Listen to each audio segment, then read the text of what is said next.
Së pari, ne nuk kemi marrë ende ftesë nga zonja presidente,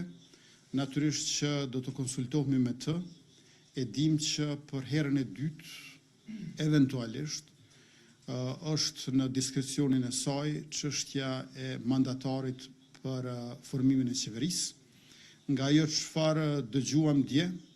dhe në bazë të rrethonave që ekzistojnë, duket që të gjithë tash po përgatiten jo vetëm për balotazhin, por edhe për zgjedhjet e reja parlamentare. Mbas është për të ardhur keq që do të mund të kemi përveç balotazhit edhe 2 herë zgjedhje, edhe zgjedhjen dimër edhe zgjedhjen pranverë, sepse kur nuk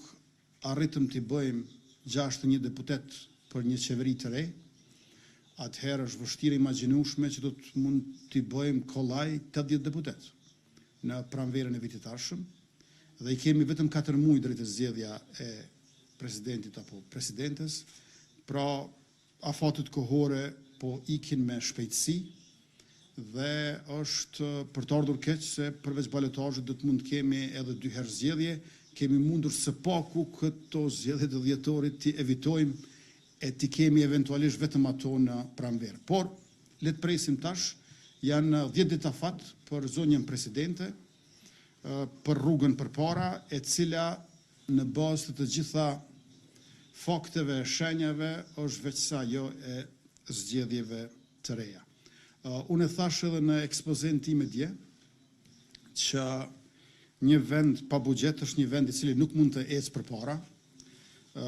Ne kemi të drejtë që ta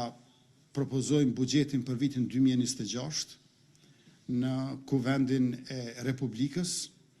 në bazë të ligjit mbi qeverinë.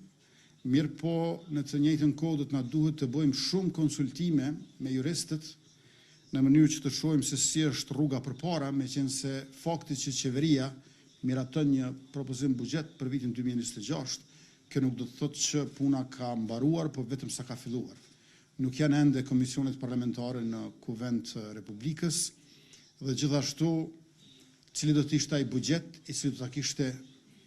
mazhorancën prej 61